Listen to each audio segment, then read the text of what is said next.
Hey, what's up mga kabulkit? Magandang araw sa ating lahat. Oops, huwag mo munang skip ang bidyong ito.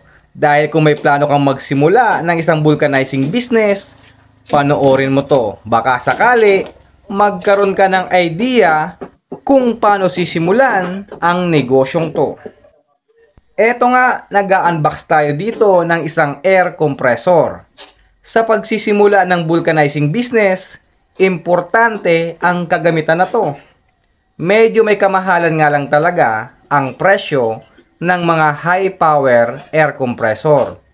At kung medyo kapos ka pa sa budget, pwede na ang 1/2 to 2 HP na ang presyo ay naglalaro sa 13 hanggang 20k.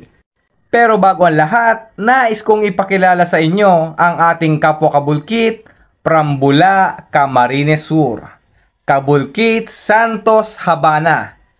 Kung napanood nyo yung isa kong video na in-upload April 29 na bumili sa amin ng vulcanizing business package, siya po yun. At ngayon nga, May 5, muli siyang bumalik para kumuha ulit ng isa pang vulcanizing set dahil may nahanap silang magandang pagpupwestuhan. At itong kanyang anak ang hahawak ng bagong branch. At finally, eto na nga po ang ating air compressor mga kabulkit. 4 HP po ito. Ito rin ang ginagamit ko dito sa shop.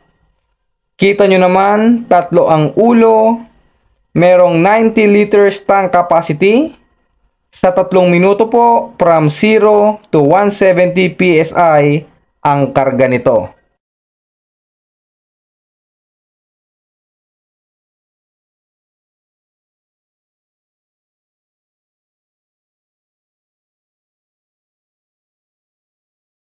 Yan na nga mga kabulkit, tinest at may laman na. At dahil nga main road ang nakuha nilang pwesto, karamihan ng magiging customer ay malakihan talaga. Kaya kumuha din sila nitong one set wheeler pneumatic impact wrench na may lakas na 3,800 Newton meter para di na mahirapan sa pagbaklas ng naghihigpitan na lug nuts. Ito naman mga kabulkit ang rekomendadong hose para sa 1-inch pneumatic impact wrench. Ang diameter ay 1/2, ang haba naman ay 20 meters. 3,000 PSI capacity at may kasama din tong quick release connector para di na mahirapan sa pagbaklas kabit